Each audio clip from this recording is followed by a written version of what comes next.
if we didn't exist. Don't get my hopes up! What the hell was that?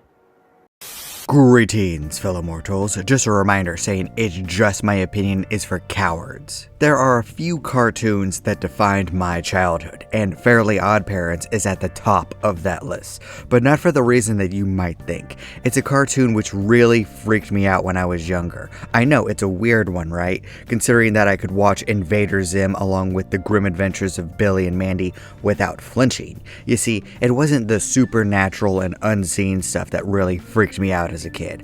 I could turn on a flashlight, check my room, and see that there was no real monsters. Those things weren't real to me at all. No, but the darkness of the Fairly Oddparents still hums at the back of my head, even as I've spent well over a decade having never seen anything related to the Fairly Oddparents. Until recently, that is. And before I get too far into this, I want to say that this has nothing to do with Butch Hartman, who is a real goof, not going to deny that. His ego, writing, and art do suck a lot at times. But you know, compared to Dan Schneider, an egomaniac who thinks his doesn't sink isn't the worst thing ever. There are tiers to this thing, that's all I'm saying. No, I'm talking about the story of Fairly Oddparents itself in this video, because Timmy Turner's life is one of suffering, misery, and abuse on all sides, with very few strands of light when he's miserable at all times. And that, along with the results of his many different wishes, meaning his decisions, really stuck with me as I grew older. Really makes you think. Fairly Oddparents follows Timmy Turner with his fairy godparents Cosmo and Wanda. They were assigned to him because his life sucks. His parents ignore him, often refusing to give him the love and affection that he craves. At school, Timmy's teacher has a vendetta against him. A bully harasses him every single day. Most people treat him like a loser, including the girl that he has a crush on. And his babysitter, Vicky, abuses him in almost every single way possible except essay. But you know what? The writers could comment that Vicky would have or did do that in secret, and I wouldn't really blink. Yeah, I'm not kidding you when this kid's life is messed up. So it's no shock that the universe helps him by providing magical assistance to make his life a little bit better, or at least tolerable. But the catch is that almost all of his wishes have a monkey paw effect, with the wish backfiring in a way that a 10-year-old could have never anticipated. And to be fair, with some of the wild situations, I wouldn't have expected the results either. This is a cartoon though, and it would have been boring if Timmy made reasonable wishes. Something like, I wish that no one could feel happy about hurting me, which could be against the rules for all I know. But understanding this butterfly effect and messed up world, this wish could cause all of his enemies to go into a depression and flatline themselves. Yeah, not a happy thought, but that's a type of logic that this universe uses. Yeah, this is a cartoon where they did a reverse It's a Wonderful Life that proved that everyone would be happier if Timmy was never born. Yeah, I remember that episode vividly, having never seen it for years. And I was 10 years old when that episode first came out. It made me think that I shouldn't have been born either. Thanks, Butch Hartman, that didn't scar me at all. Kids, you're both just awful. Yeah, that's the way too far levels of messed up that came from this show. But there is one other episode that always comes to mind. It always sticks with me no matter what. The time that Timmy wished that he was an adult, and he instantly became fat, bald, ugly, homeless, starving, and then in jail.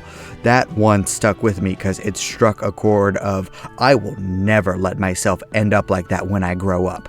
And you know what? I didn't. Okay, the ugly thing is debatable, and the bald thing might still happen. But what do I care? I'm already married. I meant more the other things about this episode. The show ingrained to me that this was a fail state for Timmy, and I didn't want that for myself at all. Now that's a level of messed up darkness that I appreciate, one that actually made me reevaluate life choices so that I wouldn't end up homeless, alone, and sad. which kind of makes it a little bit weird that this new show brought the design back. The writers say that it's just a reference and not actually Timmy, but I can tell that these people weren't as affected as other individuals who watched that episode. Or maybe they didn't even watch the episode at all and just brought the design back and thought, hey, this is a cool callback, huh? Which, oh, okay, whatever.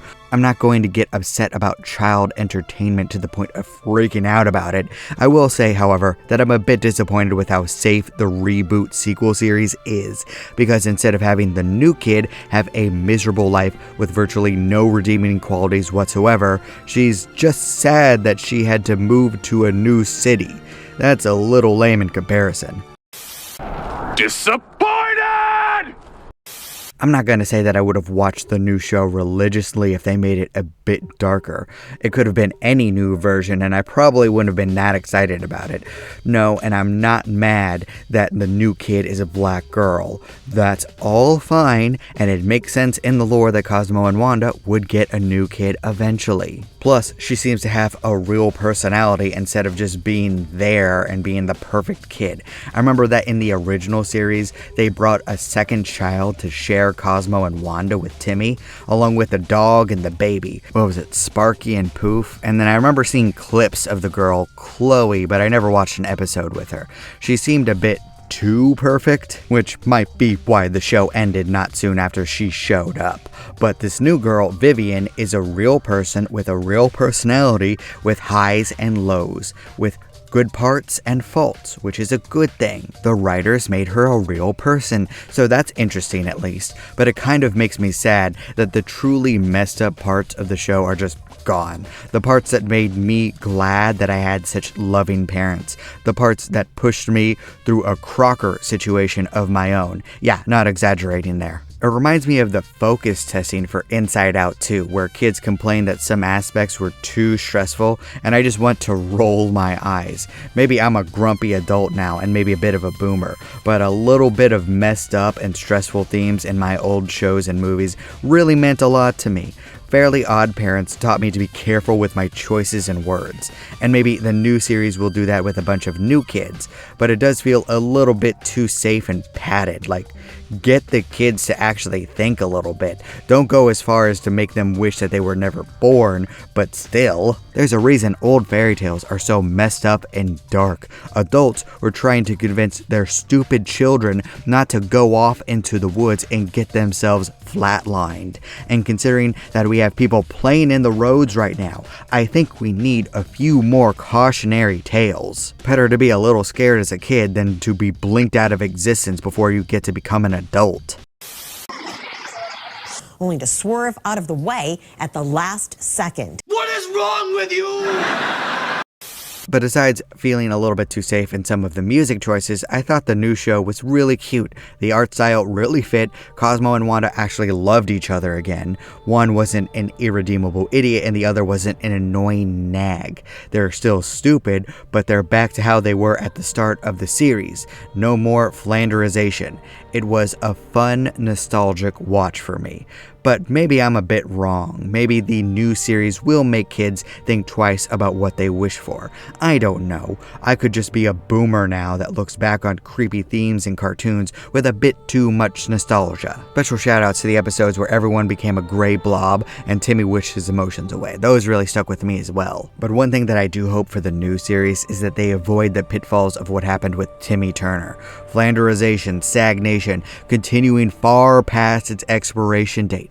Fairly Oddparents had about 5 different places where it could have concluded and left people satisfied.